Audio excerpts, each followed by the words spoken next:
Hello বন্ধুরা, দেখো আজকে তোমাদের ভাইয়া আমার জন্য জাম নিয়ে আইছে। বলছিলাম আমার জাম মাখা খাইতে ইচ্ছা করতেছে। এখন এই জামগুলোর দাম নাকি 50 টাকা, মাত্র এতগুলো জাম এর দাম 50 টাকা। আর গ্রামে কত গাবি গাবি জাম গাছে উঠে পেড়ে তারপরে আমরা মাখা করে দুপুরবেলা সবাই মিলে খাইতাম, যত ভাই বোন আছে।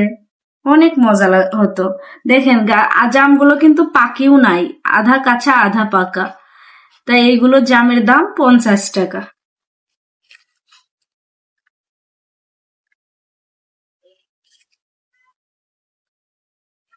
জাম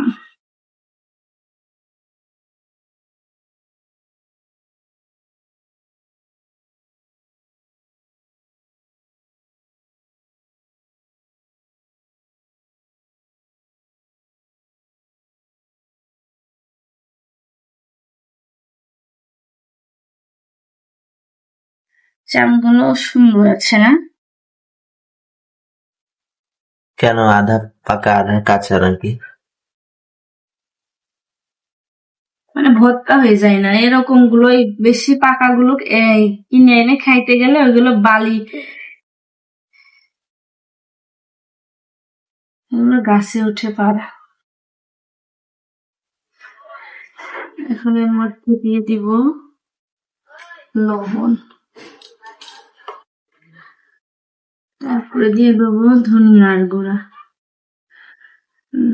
ঢালাই হয়নি। ধনিয়ার গুঁড়া, এখানে লবণ দিয়ে দিচ্ছি, ধনিয়ার গুঁড়া দিয়ে দিচ্ছি, আর এই যে দিয়ে দিলাম হালকা মরিচের গুঁড়া। এখন এটা দিয়ে ভর্তা মাখাবো। কাঁচা মরিচ দিলে বেশি ভালো হতো, কিন্তু এখন অত কাজ করবো না, শর্টকাটে যেটা হয় সেটাই।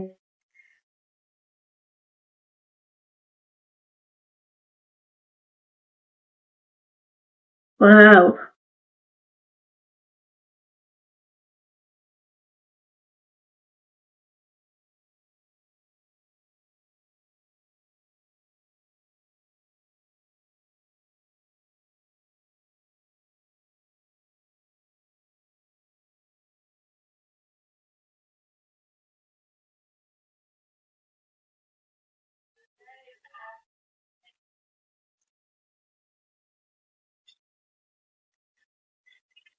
সেই সুন্দর।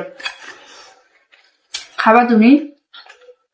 হুম হুম, অনেক মজা হয়েছে।